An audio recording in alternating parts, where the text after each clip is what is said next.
there's one last thing I want to point out that we're going to notice. Oh, I pressed start. Did you press start? Yeah. Okay, great. So this is the original graph, y equal x, and this is the reciprocal. Look what happens. So I'm just going to write what happens at y equal 1 and y equal negative 1 on 1 over x. So let's see. Here's 1 over x. Here's y equal negative 1. What point do we have here for x? Negative 1, negative 1. Here's the point y equal 1, and the x value is 1. Okay. It is, yeah, you might be like, oh, well, it's the same, but here's my point. If you go calculate those points on that graph, so if I calculate on y equal x, when x is 1, what's y? 1. Okay? And at x equal negative, at x equals negative 1, what's y? Negative 1. And is that the same on the reciprocal graph? Yeah? Okay, let's think about this for a second. Because this is generating your y values, what happens when you take the reciprocal of 1? What do you get? What's the reciprocal of 1? 1. It's still just 1, right? Yeah. Right? Like 1 over 1 is still 1. What's the reciprocal of negative 1? Still just negative 1. Every graph has this property that at y equal 1 and y equal negative 1, the graph and its reciprocal will have the same value. Okay? And it's like, whoa, wow, it's magic. Yeah, that's because when you do the reciprocal of those numbers, you still get the same thing. That's a fact you can use to help you graph the reciprocal graph. So if you can calculate it on this graph, like what is the x value when y is 1 and negative 1, it will be the same coordinate on the reciprocal graph. Okay? Makes sense why? Cool. All right. I think I pointed out all the useful things. At this point, we'll hop back to our notes, and we might skip a lot of slides, like just in the interest of getting it done. Like my intention today is just to give you the general flavor of how to graph a reciprocal function, right? Because in grade 12, we really don't have a lot of time on this topic. You can grab a chair from back there, Chen. There's chairs back there. Yeah, so go for it. Okay. All right. Believe me. So here's that thing I just pointed out. So here's another graph. Let me erase this.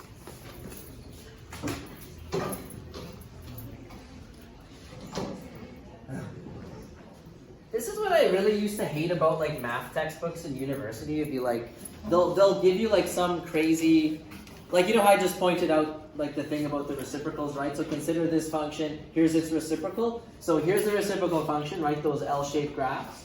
And then look, they drew this line represents the original function. And where do they overlap?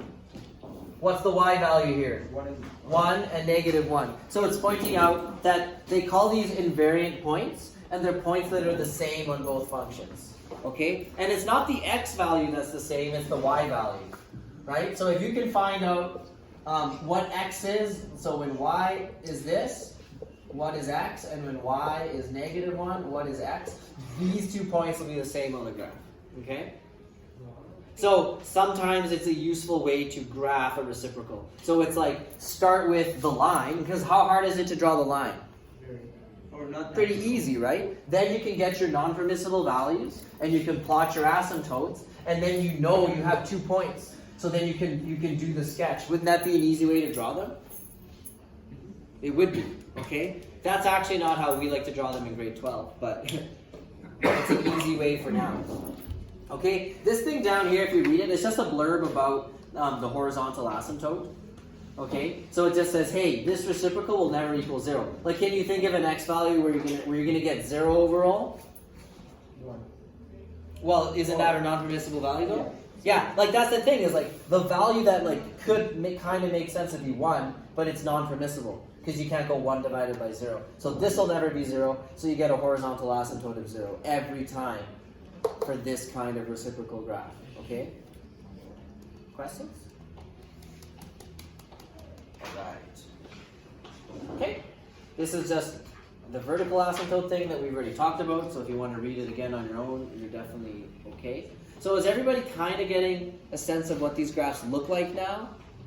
Like basically you have asymptotes, you'll have always a horizontal asymptote of y equals 0. You may or may not have a vertical asymptote, but you likely will. We will look at graphs that don't have vertical asymptotes today, hopefully. And then you have sort of these L shapes, right? And all you need is 1 point per shape in order to draw a sketch, because then you know that once you get close to the asymptotes, it just gets close. So we're not looking for detail, like we're not looking for a bunch of specific points. We just want 1 point and then the general shape of the graph. Okay? That's what we're looking for in grade 12. Questions? Like at this point, we could probably just do a bunch of examples, and that would be actually pretty good. Let's see. Okay, so let's do a bit of practice at just finding the vertical asymptote of these ones. And then you know what, maybe, because I know we have way more material than we can cover, maybe. Yes, we'll do a sketch of maybe that first one. So we'll actually sketch A. But we'll find the vertical asymptotes for all these. Ready? So what's the vertical asymptote for A? Basically, I'm asking you what are my non-permissible values, right? So plus 5. Right, so x cannot equal 5. So vertical asymptote at x equals 5. What's my horizontal asymptote? I know it doesn't ask for it, but I'm going to ask you. -5. -5? Okay.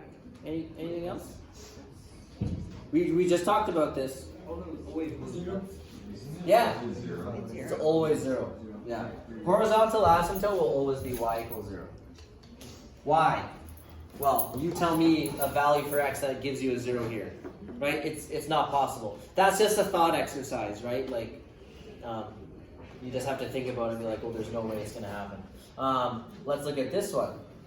So if we solve for non-permissible values, right, you're taking that 3x plus 6, you're setting it equal to 0, so what's my non-permissible value? -6 divided by 3, -2? Alright. So, vertical asymptote? -2 At x equal, -2. Horizontal asymptote, without even thinking about it, y equals 0. Excellent. This one here. So non-permissible value. You're solving this. x equals -4/5. Careful. So you get -4, and then you're dividing by -5. So does everybody agree with positive 4/5? Yeah. Yes. So what does it mean? It means you got a vertical asymptote at x equal 4/5. And then what's my horizontal asymptote? 0. Yeah, free marks, y equals 0. Okay, let's actually go. So this just says the equation will never equal 0, then y equals 0 is not possible, so that's a vertical or horizontal asymptote. Let's go sketch this one. We'll sketch 1 over x minus 5. Let's do it right now.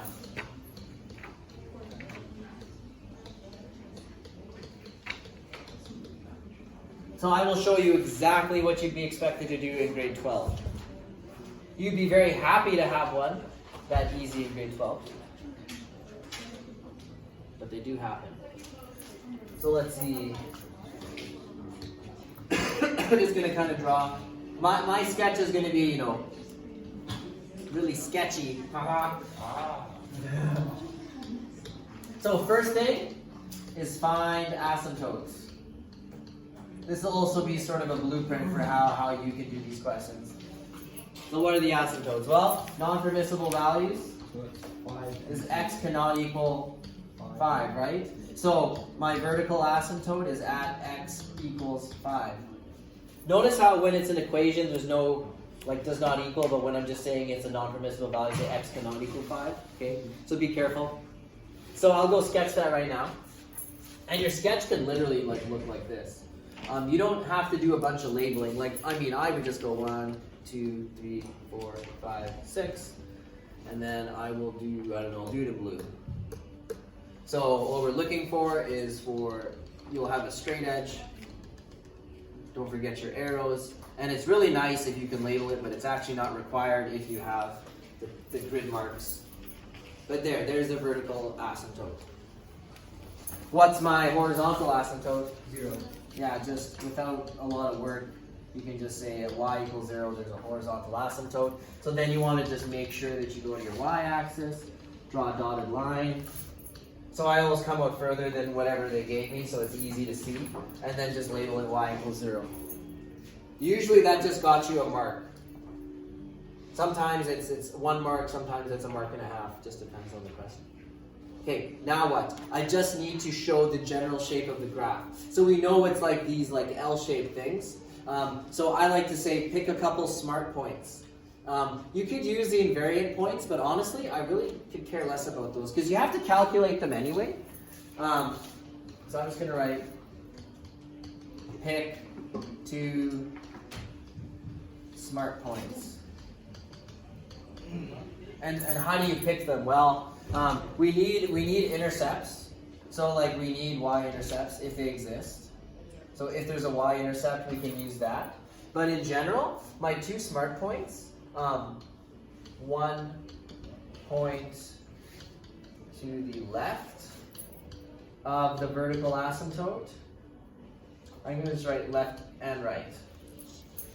So pick a point to the left of the vertical asymptote and to the right of the vertical asymptote, right? Because we know from experience now that there's going to be an L shape over here. It might be up here, it might be here, I don't know. And there'll be another L shape up there somewhere.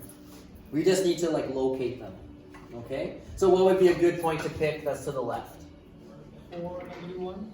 4, right? Because it's easy to plug in. And then over here, 6. maybe 6. Okay, and then because the y-asymptote's so far away, we'll calculate that too. You do need to have intercepts if they exist. So we'll make a little table of values. So when x equals 0, what's our intercept there?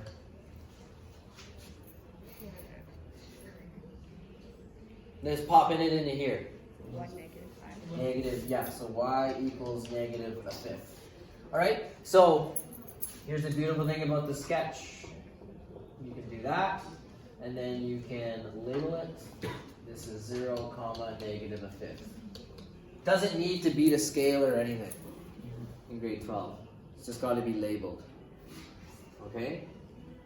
And then we said we would choose x equal 4, right? Just to have a point that's nice and close to the asymptote.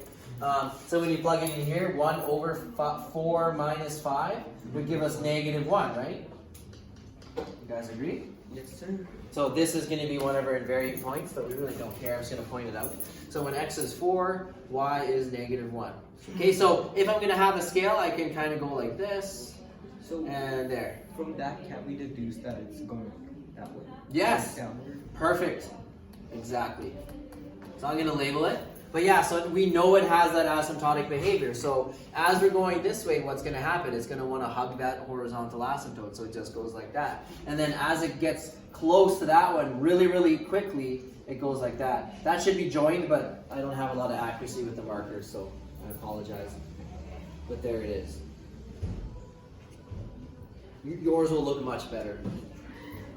All right, we just need one more point over there. So we said we would choose 6. So that we're to the right of the asymptote. We go 6 minus 5, you get 1. So you get y equal 1. So these points would be the same on both graphs. So let's see, 1 and 6. 6 for x and 1 for y. So right here, I'm just going to label it because I've just been doing that for everything. 6, 1. And then what happens? As we get close to the vertical asymptote, we curve up. And then as we get closer and closer to the horizontal one, we curve towards it. And you're done. That would be all you need for a sketch. Solving.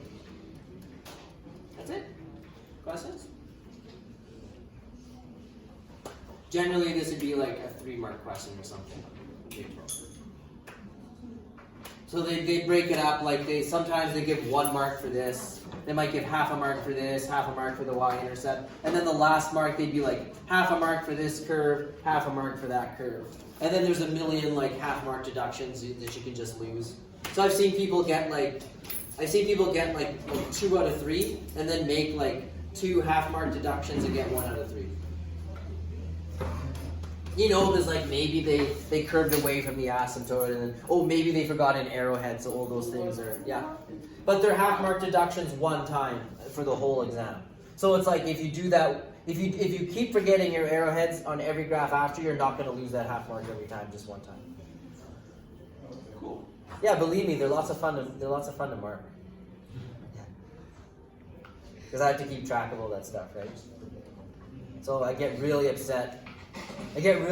When we make those half mark deductions. So like if you're with me, like I'll drill them, like I'll be talking about them all the time, so that you don't make them. Okay? Questions? I'm like your math coach. It's like your boxing coach, but your math coach. Yeah. Yeah. You can do it, Rocky. All right. Okay. This is just another blurb about the invariant points.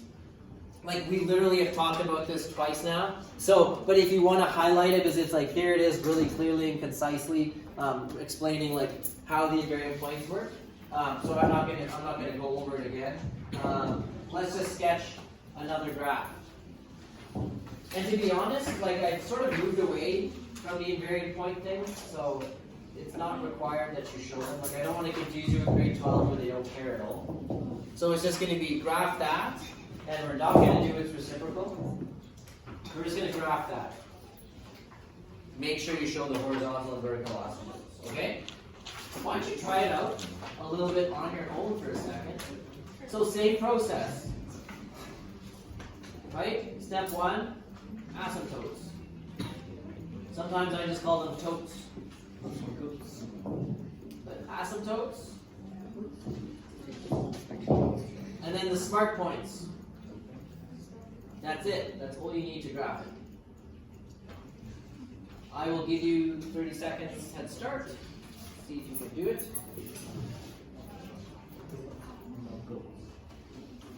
That was already 12:04, so.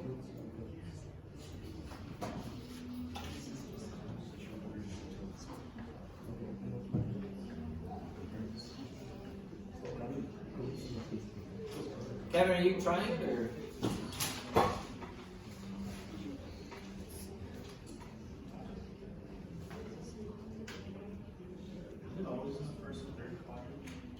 Not necessarily. But when you start sketching enough of them, you'll actually, for this type, you'll begin to notice that they sort of, like they're opposite quadrants. Yeah. So if one of them's up here, the other will be down here, or they'll be like 2 and 4. Yeah. So yeah, that's already a good observation. Guys, that's all like math is like someone noticing like a pattern and then coming up with some generalization of it.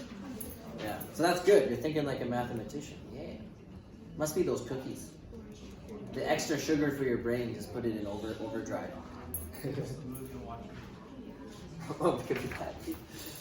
All right, I'm gonna start sketching. You guys double check my work, and then I'll pick one more topic to cover because we won't be able to cover everything.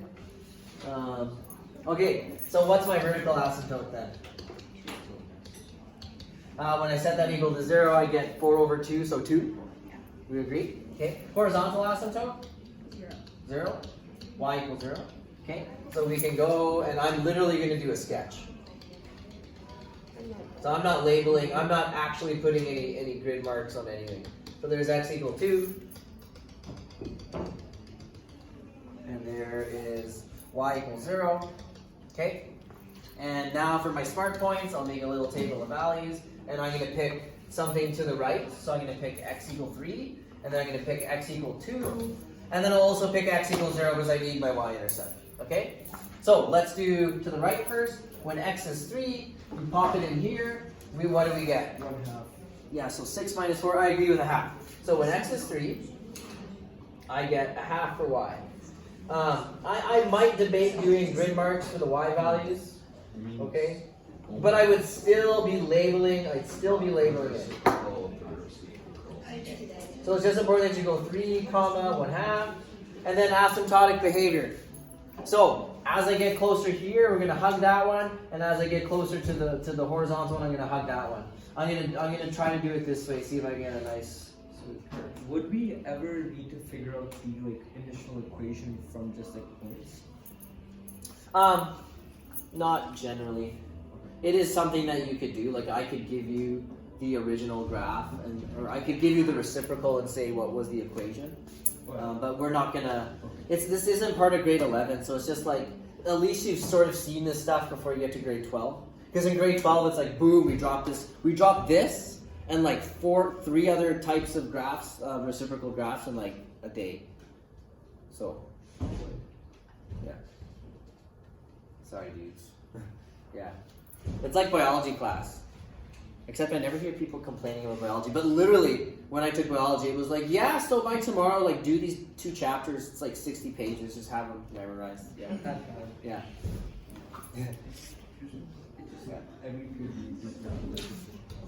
No one seems to complain about it. Like, people are like, yeah, just read all that stuff. Yeah. I always like math better because it's like, if you get the concept, then I can throw any question at you and you got it. Right, but the hard part is getting the concept. But it's way less like study. It's like way less memorization. But then it's harder because it's like you have to like truly understand the concept, and that's hard. So then doing lots of questions becomes the thing, I guess. Okay, when x equals 2, where'd my equation go? So 2x minus 4 in the bottom. What do I get? Uh-oh. How did I manage to pick my... How did I manage to pick my vertical asymptote? What should I have probably chosen there? 1. Yeah, 1. Okay, so I'll just add it down here. Sorry, that must have been a brain fart. So when x is 1, what do I get? Minus a half? You guys agree? Yes? Yes or no? Yes. Yes, okay. So when x is 1, so there's 2, there's 3, there's 1. I'm at negative a half. I sort of started labeling my graph. I know I said I wouldn't, but there we go. So if I'm guessing, I know it's going to go down this way and it's going to want to curve over here. Because I'm crossing the y-axis, they'll require me to label that y-intercept. So when you plug in 0, what do you get? Negative a quarter. Plug in 0 here. So 2 times 0 minus 4, so negative a quarter. So all you'd be required to do is just label that. And you can sort of draw an arrow and be like, this is the point 0, negative a quarter. And just because I've been sort of labeling everything, I'm going to be consistent. This is 1 comma negative a half. So there we go. Sketching, sketching, sketching. Sketching, sketching, sketching. Done. So Cody pointed out, hey, do they generally sort of alternate? Yeah. So if one of the L shapes is up here, the other one will be down here. Actually, I won't show you today, but this is actually a reflection over a certain line. But we won't talk about it. But if anybody's noticing, like, is there some symmetry there? You're on to something. There is, but we are not going to talk about it. Yeah. Yay! Yeah. Questions? There is one more graph I'd like to show you, but we're going to like pop ahead in the notes. I'm going to quickly show you, like, do you think these graphs would look different if there was 2 vertical asymptotes? Yes. Well, wait. Sort of. Like if your general thing is like, yeah, they'd look a little different. But so I'll just show you one because we really don't have time. I'm going to pop ahead in the notes. Okay, here's one.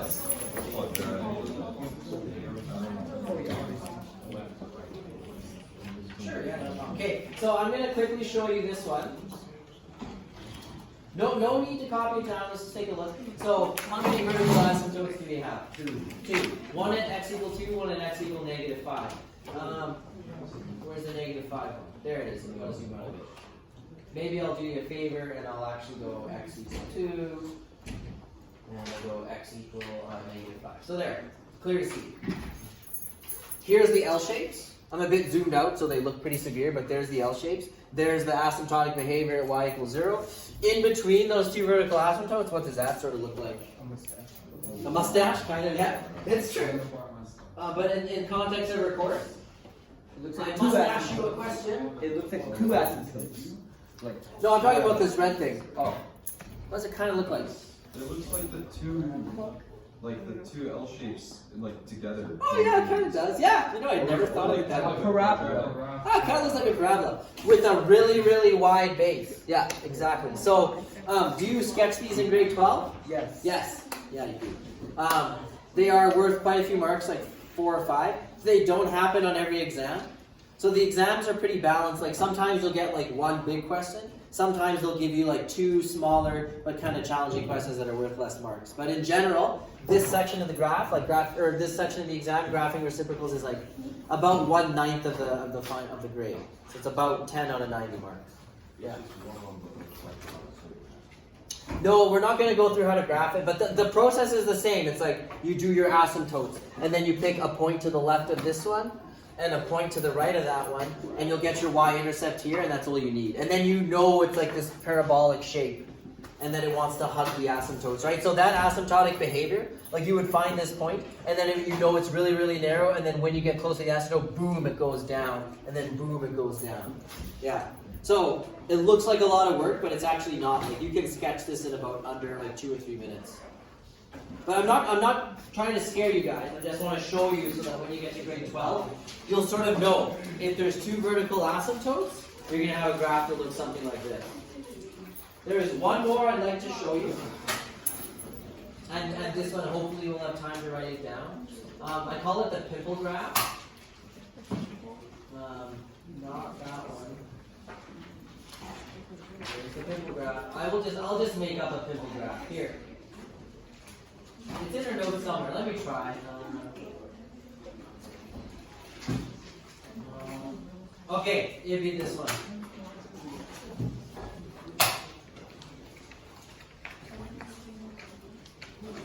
I hope we have time to finish it. And on our test, I'll throw a bonus question on that'll be graphing a reciprocal function. I won't give you a 2 asymptote one. I might give you one that has 1 asymptote, or I might give you the pimple graph. Okay? Wait, how much does it work? I don't know. Let's not get into the nitty gritties, but yeah, there'll be something. It's bonus. Okay? So it says, here's the graph. Draw its reciprocal is basically what it says. So here's the reciprocal. Okay? Question. Do we have any, we've seen ones like this before. Do we have any non-permissible values for x? If you plug in -4, you square it. Or if you plug in -2, you square it. So will you ever get 0 here? No. So actually, there's no vertical asymptote because there's no non-permissible values here. What about, can we still get y equals 0? Is there any way, can you imagine it happening? And the quick answer is no. There's no way you'll get this thing to equal 0. Won't happen. So when you sketch this thing, you still have a horizontal asymptote. You still have a horizontal asymptote at y equals 0. I'm sure going a little fast. Okay, what does this look like? Well, let's look at the original graph. Do you guys remember what that would look like? It's a parabola. Where's the vertex? Do some review. This is grade 11 stuff. Remember, you take y equal x squared, that looks like this, and you shift it up 4 units. So where's the vertex? 1, 2, 3, 4, 0, 4. And then it looks something like this. Really quick, when x is 1, what's the y value? 5. So you got 1, 5, and then you know that it mirrors over here to be -1, 5. Doing the reciprocal graph means just taking the reciprocal of the y value. So what's the reciprocal of 4? What, the reciprocal of 4? Wait. Just do the flip it. Okay, so we're at a quarter. So 0 a quarter. What's the reciprocal of 5? 1 over 5? Okay, so check it out. So that's really close here, and that's really close here. And we know that it wants to hug the asymptote, right? So this graph looks like this. It hugs the asymptote. It goes up, and then it hugs the asymptote. So from the side, it looks like a pimple. Oh god, the marker really screwed up. I'll show it to you on Desmos. That's it. I call it the pimple graph because it's like a flat line and it's like whoop at the y-intercept. The y-intercept in this case will be the highest point. Check it out. This is big in grade 12. They love, I don't know why lately, on the exam, they love giving that graph. And it really makes me mad because it's actually a grade 11, it's sort of a grade 11 concept. See how it kind of looks like a pimple? Right? Like look at it. It's like you see nothing and it's like, whoop, it's like a little pimple on your skin, you know? Right? Anyways, pimple graph. If there's no vertical asymptotes, you get a pimple graph, okay? I'm sorry for how quickly I ran through that. But again, we're not going to test you on it. Just getting ready for grade 12.